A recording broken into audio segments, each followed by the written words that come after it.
Oh my goodness, this might be the best ad I've ever seen from Kamala Harris, essentially, and it is so raw and authentic and genuine. Just you're not gonna believe it. Genuinely jaw-dropping. Everyday prices are too high. Food, rent, gas, back to school clothes. That is called Bidenomics. A loaf of bread costs 50% more today. Ground beef is up almost 50%. There's not much left at the end of the month. Bidenomics is working. The price of housing has gone up. It feels so hard to just be able to get ahead. And we are very proud of Bidenomics. Oh man, approved for by Donald J. Trump. That is so absurd. Even Charlie Kirk shared this. And you know what I love? You know what I love from politicians? I love when someone who's in office says they know exactly how to fix things, but they're essentially saying they're waiting for you to elect them again for them to fix these things. Like, do you see the hypocrisy here? You say Bidenomics is working, and then you say, "Guys, I know how to fix the economy." What are you talking about? If you think Bidenomics is working, then there should be nothing to fix, right? That makes sense to me, truly. The response on this ad is crazy too. Cat Church said this is great. Everyone should retweet the Trump ad. Oh, also this version that was posted by Charlie Kirk actually actually has the beginning where Trump says, "I approve this message." Look at it. It is so funny. I'm Donald J. Trump, and I approve this message. Everyday prices are too high. That is so funny. But I just love how everyone is kind of opening up to the reality that Kamala Harris might not be the best expression for candidacy in office. And I love to see that. And you know what else? Who's also kind of agreeing with this philosophy in a way? My guy from the Young Turks. All right, look what he says here. He says, "I understood why Kamala Harris wasn't doing interviews before. She was getting her policy proposals hammered out behind the scenes before the convention." Okay, you say that. That's a fair point. Okay, I might be able to agree with that because, whenever she announced her candidacy, right, whenever Biden left the race, they only had so much time to hammer out all these details before the DNC. Okay, you know what? I get it. But look at this. He goes on to say, "But now there are no more excuses. She needs to do interviews, a lot of them. We're picking a president here. It's important."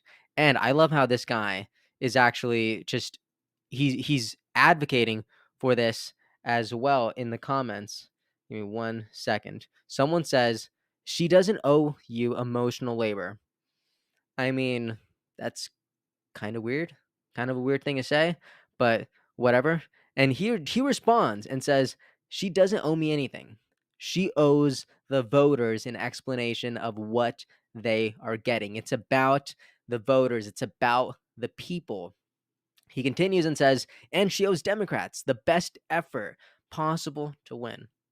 Not doing interviews is turning down free media and is a terrible idea if you'd like to win." So, you know what? This guy, he he's for Kamala. All right. He wants Kamala to win. You know what? I don't support that vision, but I respect it.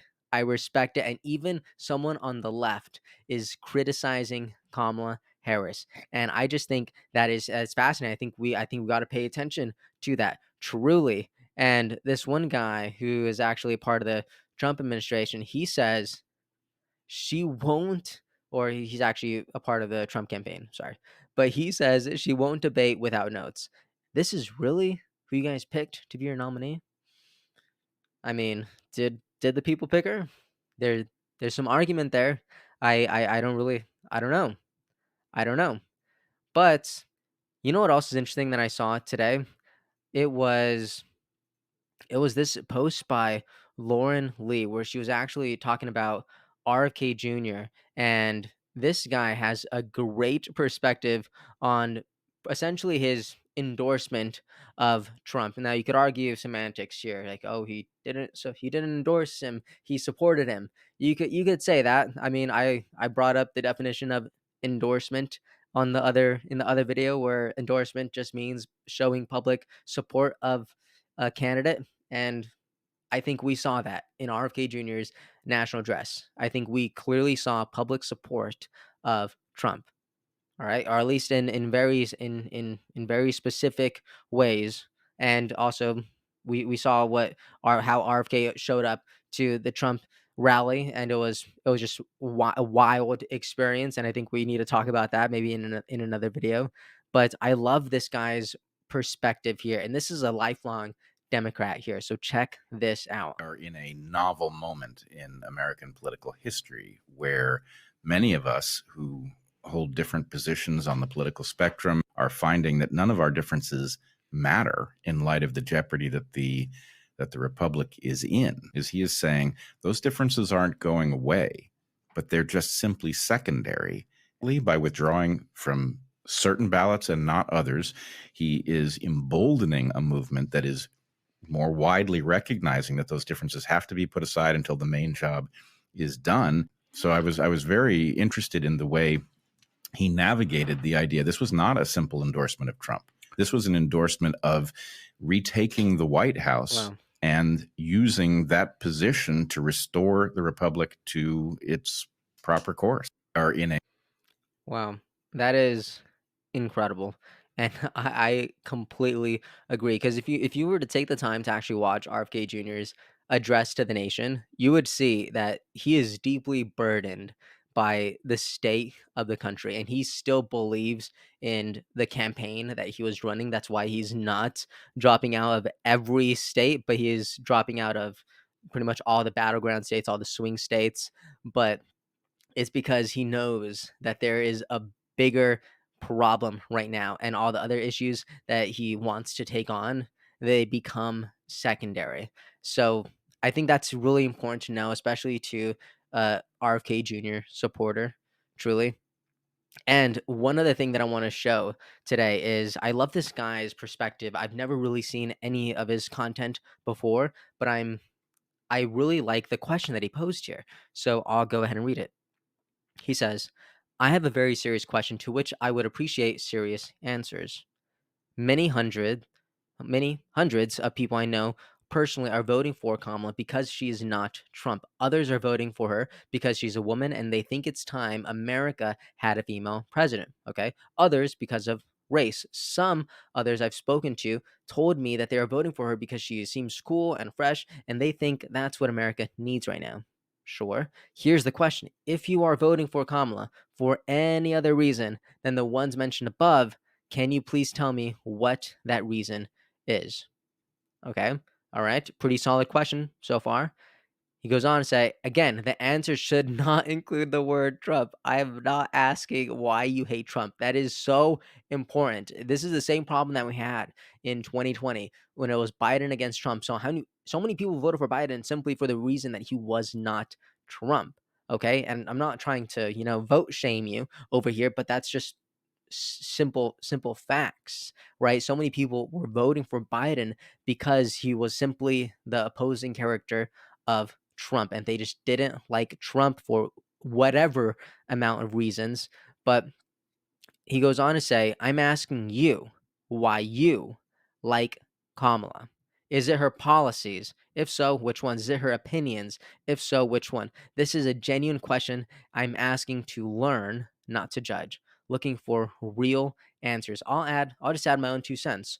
One, I mean, out of the thousands of people who have commented on my posts about American politics, there seems to be a very interesting trend. Almost everyone I know who's voting for Trump is voting for him because they like his policies. Wow. Okay. Whether domestic or foreign. That's crazy. That's crazy. Also, you know what, real quick, let me just take the time to show you to make a quick comparison. I probably shouldn't do this. I probably shouldn't. All right. But I will. Just for a second. Because people are like, what are Trump's policies? Where does he stand? All right. And I'll do a quick side by side here. Okay. I'll also bring up Kamala, because you guys know that's what I love to do here. Okay, so this is Kamala Harris's website. I just typed in kamalaharris.com. Okay, and immediately prompted to give. Nothing wrong with that. You got to fund your campaign. I get it. I get it. So close. Okay. Wait. Meet Kamala Harris. Is this where her policies are? No, that just tells you about her. Maybe this. No, that just tells you about him. Take action. Oh, it's just to pretty much kind of be part of it, right? Volunteer maybe. Sure, nothing wrong with that. Okay, some merch. Love frees us all. That's pretty awesome. That's pretty awesome. I don't know if I'd wear it. I like that sentence. I think I agree with it. Okay, but wait, where's the policies? Menu? No. No. Where the policies at? Where the policies at, Kamala? Down here, store, contact, donate by mail, FAQ, work with us, your privacy right, terms and conditions. Where's the policy, Kamala? I've been saying this for a while. Ever since Kamala Harris has announced her candidacy, I've been searching nearly every day for some sort of position here. And the reason why it's important to know where your position is because if you don't have it written down, then a voter could think you're standing somewhere in front of you. And then the next time you look, they're actually on the other side of the room. Because whenever not they're not held to their position, they're able to move it more frequently. Now, on the polar opposite of that, we have people like RFK Jr., right? Like we looked at his policies like nearly every single video, okay, and we were a fan, okay, and now look at Trump's. We also compared him to Trump's at that time as well. But if you were to look at these, and if you were to disagree with these on a fundamental level, then I think you're creating a really good argument as to why you should vote for Kamala. If you were to look at these and say, you know what, I don't actually agree here. You know what? If you look at like number one here, seal the border. If you look at this and you're like, "No, I don't wanna seal the border. I like open borders." Alright? I like migrant invasions. Okay, if you were to look at that and you say, like, if that's your position, then by all means, don't vote for Trump. Okay, I think that's a great reason. If you were to look at number 3 and say, "End inflation." No, I like inflation. I like paying premium prices on normal things. If that's your position, by all means, do not vote for Trump, okay? Because this is where he stands, okay? He says, make America the dominant energy producer in the world by far. If you look at that and you're thinking, no, I like relying on other countries for energy purposes, I like doing that. If that's what you want, please do not vote for Trump. Look at all these. Look at all these. Look at number 11. Rebuild our cities, including Washington, D.C., making them safe, clean, and beautiful again. If you look at this and you, on a fundamental level, are thinking, I don't know. I like my city the way it is. I like when it's kind of dangerous. I like whenever there's a bunch of crime, or I like paying, X, Y, and Z.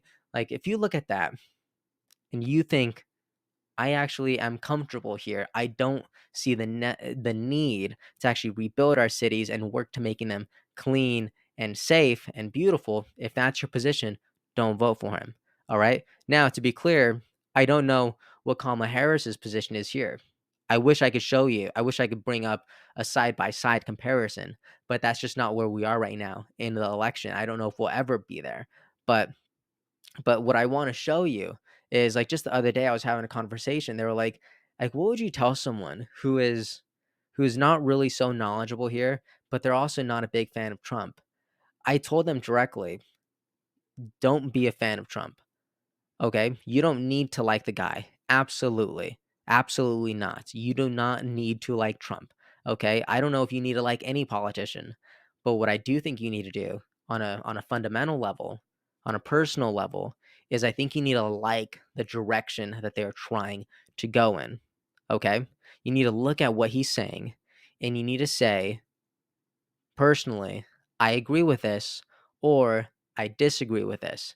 So if you look here and you're like, okay, number 17, keep men out of women's sports. That's kind of that is somehow a controversial topic. Okay? And if you on a fundamental level are thinking, "No, I like men being in women's sports. If that's your position, then by all means, maybe Trump is probably not the candidate for you. Okay, maybe you should start looking at other people. I think that'd be smart. Okay, I don't know if I want to tell you how to think here. I just want to show you your options here and how I think people should be going about this, right? So even here, number 19, secure our elections, including same-day voting, voter identification, paper ballots, and proof of citizenship. If your personal perspective is, I don't know, I like whenever people just show up to the voting station and they don't need to show their ID, they don't need to show any proof of citizenship.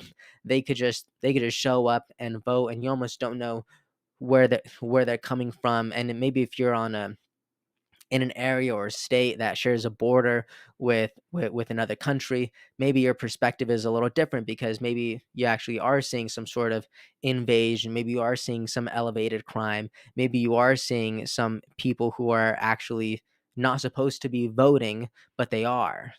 All right. Maybe that hits a little different for you. But if you on a fundamental level think, you know what, it's probably a good idea to secure our elections. It's probably a good idea to show an ID whenever we vote. I mean, if you're someone who's over 21 and you go to a bar, you got to show your ID there, right? If you want to get on a plane, you show your ID. If you want to do nearly everything, you show your ID. I don't know why voting should be any different. So me, I ideologically, I'm kind of for this idea. This to me makes sense. And again, we're not talking about liking Trump, right? We're not talking about liking Kamala. What we're talking about here is an idea, right? Do you need to like the person or do you need to like the idea? I'd say that you need to like the idea. Okay. So, and what this person was asking truly is he goes on, I'll continue on. He says, "It's true. Some are voting for him because he's not Kamala, but based on my totally anecdotal evidence, that number is very small." I would agree with that analysis. Your opinion on Trump isn't relevant to this question. I'm just seeing many people voting for Trump because he's Trump and many people voting for Kamala because he's not Trump. That's that's monumental. That's huge. I would agree with that sentiment personally. He every time I mention anything about Kamala, the vast majority of comments begin with "but Trump." It's almost like Kamala's campaign is very similar to Biden's campaign in 2020, where he was running a campaign essentially on being not Trump. Now, if you ask me, I don't know if that's a good idea. I don't know if that's a good idea because then it's not about your ideas. It's about it's about not being another person, and I don't think that's strong enough. I think you attract low-hanging fruit, but I don't think you're attracting voters with substance, and I think that's who you actually want because these are the people who are probably gonna be more impacted by your decisions.